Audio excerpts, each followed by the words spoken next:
दोस्तों, मैं अपने मित्रों के साथ हमारा डेलीगेशन अभी निकला है चुनाव आयोग से। दो अत्यंत महत्वपूर्ण और उनमें भी एक विशेष रूप से महत्वपूर्ण हमने याचनाएं रखी हैं। देखिए, माननीय प्रधानमंत्री इस देश के सबसे उच्च स्तरीय कार्यकारिणी के पद पे पदासीन हैं। जितना बड़ा पद होता है उतनी बड़ी जिम्मेवारी होती है।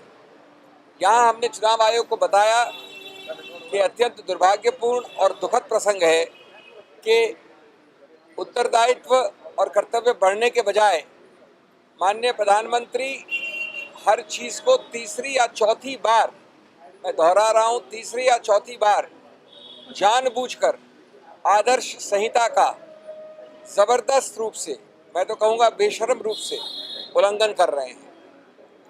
रोचक प्रसंग ये है कि हमारी भविष्यवाणी को अपने गैर कानूनी काम से प्रधानमंत्री ने सिद्ध कर दिया है, प्रमाणित कर दिया है।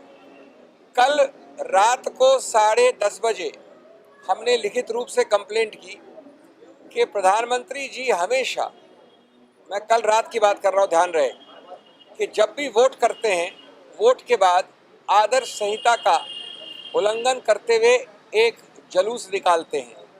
हमने उस कल रात वाली चिट्ठी में लिखित दिया कि उन्होंने यही प्रक्रिया अपनाई थी 2014 के संसदीय चुनाव में, 2017 के असेंबली चुनाव में। अब जबरदस्त बात यह है, भविष्यवाणी हमारी प्रमाणित ऐसे हुई कि आज उनके चुनाव के बाद अपने वोट को दिखाकर इतने लंबे जुलूस में निकले, वो भाषण दिए, राजनीतिक वक्तव्य दिए तुरंत वोट के बाद। इससे ज्यादा घोर, बड़ा स्पष्ट, पारदर्शी उल्लंघन आदर्श संहिता का कभी नहीं हुआ। और मैं समझता हूं किसी प्रधानमंत्री ने इस देश में तीसरी बार एक ही चीज, एक ही तौर तरीके से बारंबार, तो हमने इसलिए बताया चुनाव आयोग को कि he is a habitual, egregious, completely uncaring offender. He doesn't care for the election commission. And the Prime Minister of this country does not fall under the 9th schedule. He has no immunity from electoral laws when he is campaigning. It is very distressing and sad. The very credibility, the very stature of the independent policeman of elections is at stake. The election commission, we said it is no point taking 10 days, 5 days before responding. We showed the election commission a video of the Prime Minister campaigning और हमने ये निवेदन किया कि तुरंत, घंटों में, दिनों में नहीं, हफ्तों में नहीं, घंटों में प्रतिबंध हो प्रधानमंत्री में। हमारे पुराने याचना जो कि मानी है एक आदेश में चुनाव आयोग ने, आगे भविष्य के लिए भी उनके ऊपर 48 या 72 घंटे का प्रतिबंध होना चाहिए। ये बहुत हो गया है। पिछली बार हमने याद दिलाया कि 9 तारीख के उनके नांदेड़ के वक्तव्यों के बाद हमने 12 तारीख को पूरा पारदर्शी प्रमाण उनको दिया है चुनाव आयोग को। आज 12 तारीख को 11 दिन हो गए। चुनाव 45 दिन का है, उसमें 11 दिन निकाल देना और आज तक चुनाव आयोग ने एक शब्द नहीं कहा उसके विषय में, जबकि उसी चीज़ के लिए, उसी 9 अप्रैल के लिए मेरठ में जो मिस्टर बिष्ट ने किया, उसके लिए चुनाव आयोग ने उनको दंडित किया है, 72 घंटे से वंचित रखा है कैंपेन में। तो ये दोहरे मापदंड नहीं हो सकते, डबल स्टैंडर्ड्स कभी नहीं होते कानून में। और ये अत्यंत आवश्यक है कि तुरंत प्रधानमंत्री को एक के जरिए संदेश जाए कि इस देश में कानून सर्वोच्च है। आप कितने भी बड़े पद पे हैं, कानून आपके ऊपर है। संक्षेप में दोस्तों, दूसरा हमारी याचना थी, दोनों इस देश के सबसे 2 पदों पे पदासीन उच्च स्तर के लोग हैं।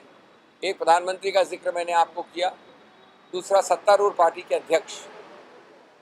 कुछ लोगों ने कहा है कि ये 1.5 लोग इस देश के सबसे बड़े शासक हैं। कभी कभी ये 1.5 लोग 2.5 लोग बन जाते हैं। बात यह है कि कल आपके समक्ष हम 11 उल्लंघन लेके आए थे हमारे सेना के सभी अंगों को सस्ती राजनीति में घसीटने की प्रक्रिया। हमने आपको उदाहरण दिए बार बार, मोदी जी ने और सत्तारूढ़ पार्टी के अध्यक्ष ने। ये मैंने कल चुनाव आयोग को लिखित दिए हैं, फोटोज दिखाई हैं। चुनाव आयोग का अनुच्छेद 126 में नहीं सिर्फ, लेकिन उनके नियमों में ये प्रतिबंध है कि वो किसी रूप से ये अनुमति नहीं देते कि आप सेना के अंगों को इस प्रकार से घसीटें चुनाव के अभियान में।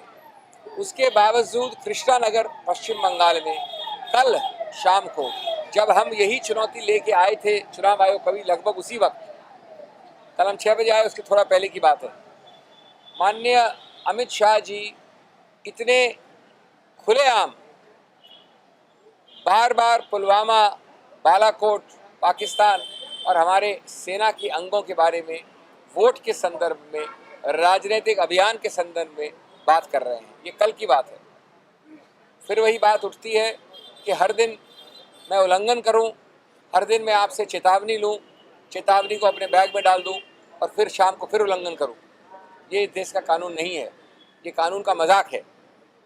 और इसलिए जैसा कि पहले केस में आपने कहा, दूसरे केस में भी ये अत्यंत उपयुक्त है कि तुरंत, और शब्द तुरंत बहुत महत्वपूर्ण है, चुनाव आयोग प्रतिबंध लगाए 72 घंटे के कैंपेनिंग के लिए माननीय सत्तारूढ़ पार्टी के अध्यक्ष के लिए।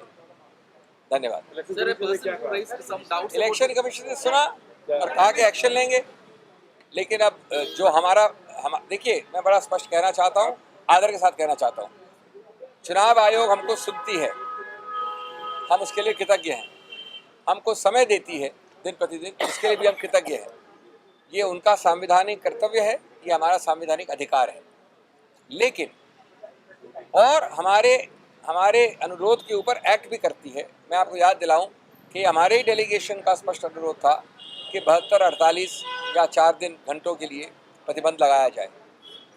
लेकिन ये दुर्भाग्य की बात है और मैं इसको निराशाजनक कह रहा हूँ कि जब 1-2 उच्च स्तर के पदों की बात आती है तो ये झिझक सही नहीं है, ये विलंब सही नहीं है।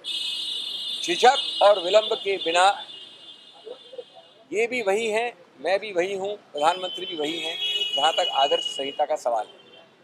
हम तीनों वही हैं जो अमित शाह हैं, जहाँ तक आदर्श संहिता का सवाल है।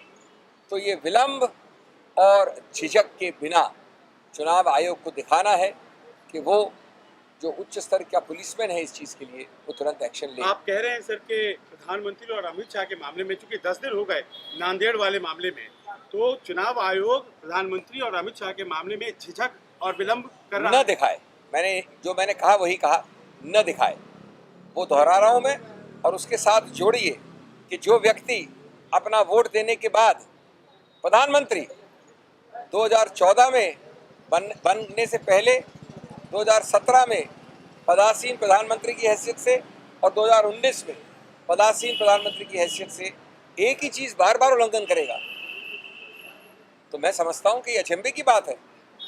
प्रधानमंत्री इस देश का जो आदर्श होना चाहिए कानून के विषय में, वो उल्लंघन करेगा, उसमें तो 1 मिनट का विलंब नहीं होना चाहिए। Sir, there are some complaints against the malfunctioning of EVM in Kerala, and a person who raised some doubts against the EVM. We also raised the questions raised by Mr. Shashi Tharoor, who personally visited those booths, and we gave examples of how several EVMs are malfunctioning, and the commission they are also having a press conference today evening, and they will also look into our specific complaints. Sir,